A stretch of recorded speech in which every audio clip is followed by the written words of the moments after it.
Welcome to QSR Nation, your weekly dose for QSR marketing tips and strategies for success. Here's your hosts, Josh Anderson, Beth Oots, and Anthony Pierce from the PFS Brands National Headquarters.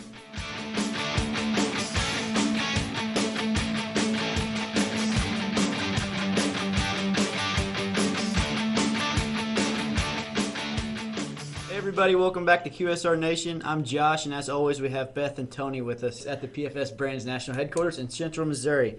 Today, for your food service marketing tip, we're going to talk about direct mailers and actually reaching your customers at their doorstep. So, Tony, you want to take it away? Sure. You know, one of the most traditional pieces of advertising out there has been direct mail.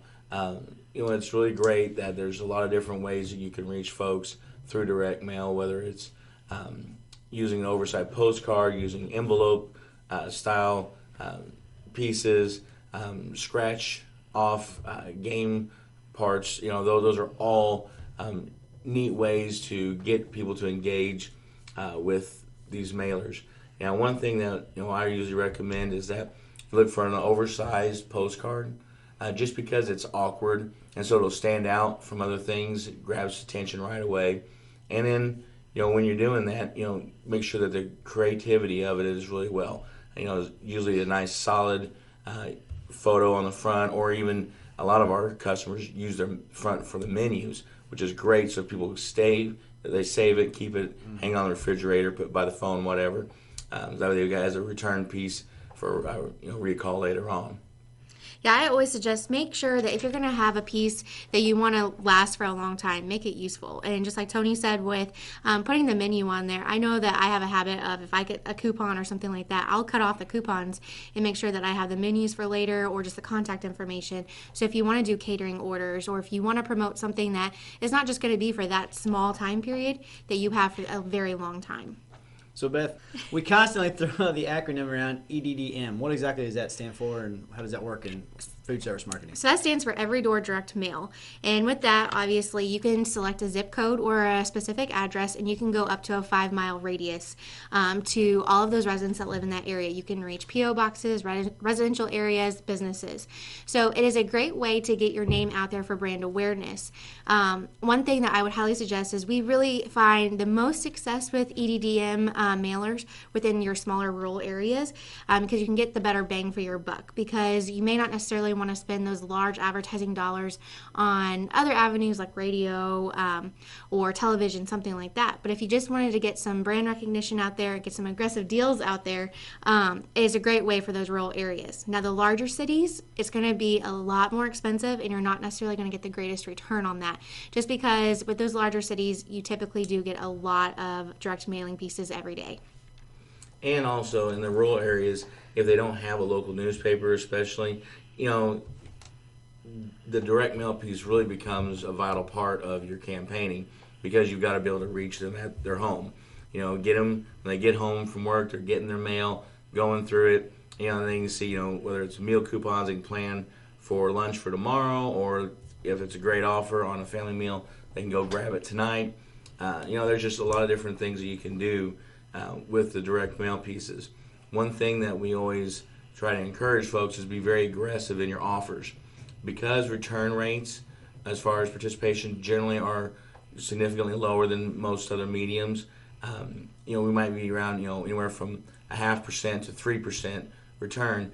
Be aggressive with that offer. So if it's a free drink with the purchase of any meal, or even just something as simple as like a free chicken tender, yes, it's a lost lead in a way, but you're getting that customer to commit to coming in to try something that they have no financial, tied to.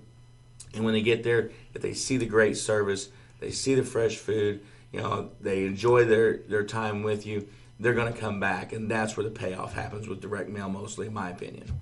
Yeah, I know from personal experience, it's either a really good deal that you see that makes you actually look at the piece of mail, or it's like something interactive, like you mentioned the scratchers earlier, or if you see a lot of the car dealerships that send you an actual key on a big postcard, things like that to actually get you interested in reading about what they sent you.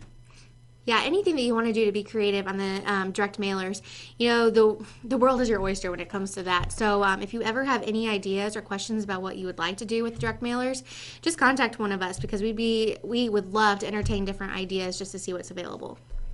And where can they reach you at, Beth? You can always reach us at MDF at pfsbrands.com, or you can give us a call at 573-896-0300.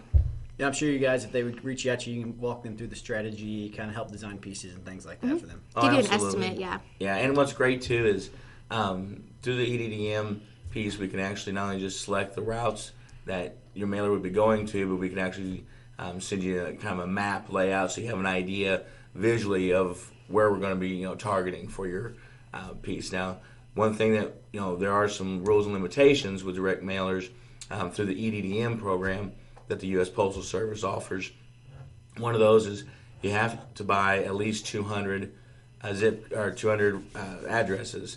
If a route only has 168, you're going to have to buy a second route. Most of them that we see around here doing, generally I would say probably 1,500 and 3,500 pieces get sent out. 5,000 is typically going to be your max though, so you'd want to have to do a separate program at a later date for another 5,000 if you were hitting a big, large, saturated area. Good points, good points. Anything to add? We good? I think we're good. All right, guys. If you have any more questions, always reach out to us at MDF at pfsbrands.com. And for QSR Nation, I'm Josh, Beth, and Tony, and we'll see you next week.